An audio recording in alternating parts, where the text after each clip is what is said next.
बिस्मिल्लाहिर्रहमानिर्रहीम। अस्सलाम वालेकुम डियर स्टूडेंट्स। 9th क्लास की केमिस्ट्री का चैप्टर नंबर 6 और आज हम पढ़ेंगे एक्वस सॉल्यूशन, यानी हम सॉल्यूशंस के चैप्टर को पढ़ रहे हैं। और आज हम पढ़ेंगे एक्वस सॉल्यूशन। एक्वस का जो मैनी होता है वो होता है, एक्वस कहते हैं वाटर को, यानी पानी को। एक्वस एक्वस जो है, एक्वा से लफ्ज़ निकला है तो इसका मतलब है वाटर। एक्वस का मैनी क्या है? वाटर, यानी पानी का जो सॉल्यूशन होता है उसको हम एक्वस सॉल्यूशन कहते हैं। सॉल्यूशन के बारे में हम पढ़ चुके हैं कि सॉल्यूशन क्या होता है। सॉल्यूशंस दो या दो से ज़्यादा अशिया का जो होमोजेनियस मिक्सचर है उसको हम सॉल्यूशन कहते हैं। तो एक्वस सॉल्यूशन यानी पानी का सॉल्यूशन, ये हम पढ़ेंगे। एक्वस सॉल्यूशन से क्या मुराद है?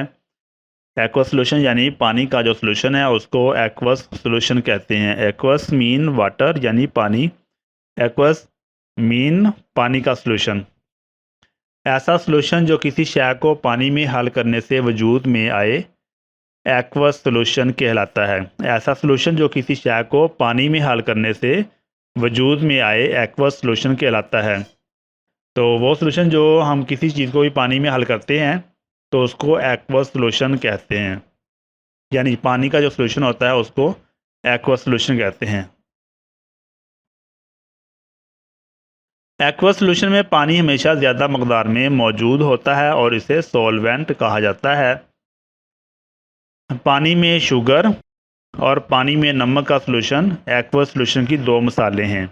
यानी पानी में शुगर यानी चीनी को पानी में मिक्स कर दें तो भी सॉल्यूशन बन जाता है, या फिर पानी में हम नमक को मिक्स कर दें तो भी सॉल्यूशन बनता है। ये एक्वस सॉल्यूशन की मिसालें हैं। तो ये था एक्वस सॉल्यूशन। एक्वस सॉल्यूशन क्या होता है? ऐसा सॉल्यूशन जो किसी शय को पानी में हल करने से वजूद में आता है उसको एक्वस सॉल्यूशन कहते हैं। तो एक्वस सॉल्यूशन में हमेशा पानी ज़्यादा मकदार में होता है, उसे सॉल्वेंट कहा जाता है। पानी में शुगर और पानी में नमक जो है ये एक्वस सॉल्यूशन की दो मिसालें हैं।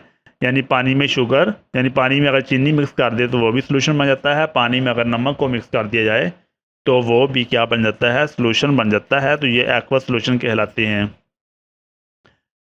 एक्वस सॉल्यूशन यहाँ पर हम डायग्राम में भी देख लेते हैं। एक्वस सॉल्यूशन कैसे बनता है? एक्वस सॉल्यूशन दो चीज़ों से बनता है, एक सोल्यूट होता है और दूसरा सॉल्वेंट होता है। ये हम पढ़ेंगे सोल्यूट क्या होता है और सॉल्वेंट क्या होता है। एक्वस सॉल्यूशन जब हम बनाते हैं तो हमें दो चीज़ों की ज़रूरत होती है। एक हमें सॉल्वेंट यानी वाटर, पानी दरकार होता है, पानी हमें चाहिए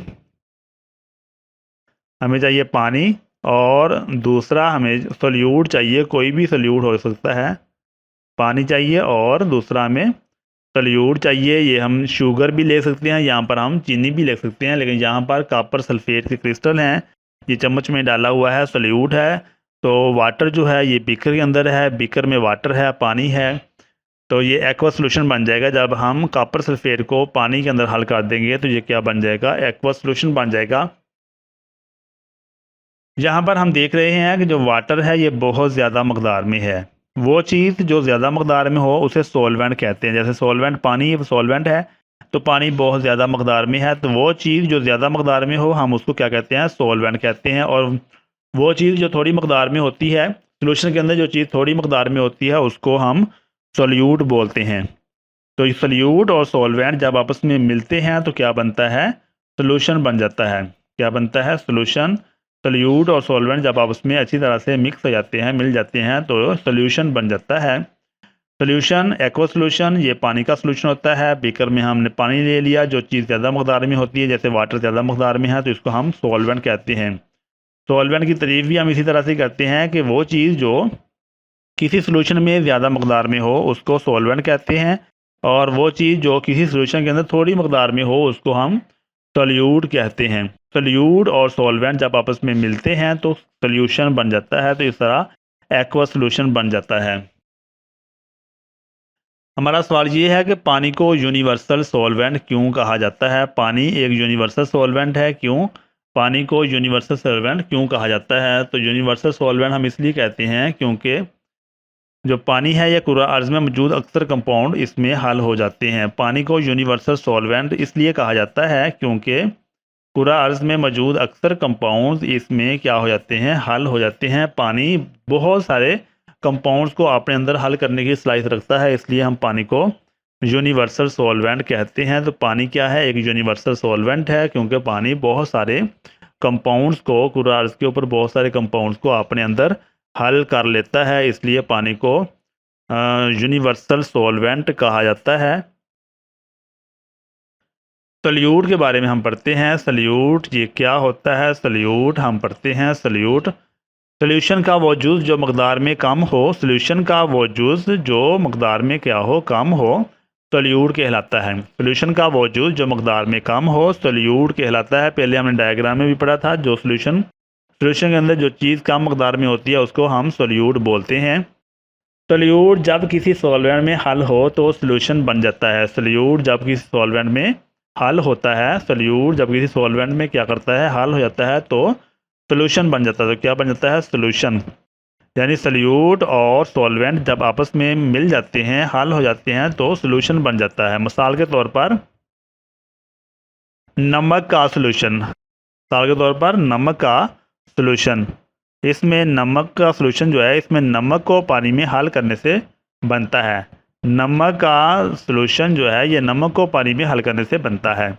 इस मिसाल में नमक सोल्यूट है और जो पानी है वो सॉल्वेंट है। पानी क्योंकि ज़्यादा मकदार में होता है इसलिए पानी को सॉल्वेंट कहते हैं, और नमक जो होता है वो हमने चम्मच में लेकर इसको थोड़ा सा डाला होता है, इसलिए जो नमक है वो सोल्यूट है और पानी जो है वो सॉल्वेंट है। सोल्यूशन की वो जूस जो मकदार में कम हो उसको सोल्यूट कहते हैं। तो ये सोल्यूट की डेफिनेशन भी थी।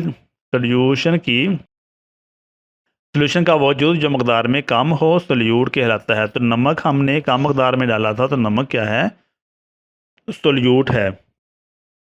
बाद औक़ात किसी सोल्यूशन में एक से ज़्यादा सोल्यूट भी मौजूद होते हैं। बाद औक़ात किसी सोल्यूशन में एक से ज़्यादा सोल्यूट भी मौजूद होते हैं।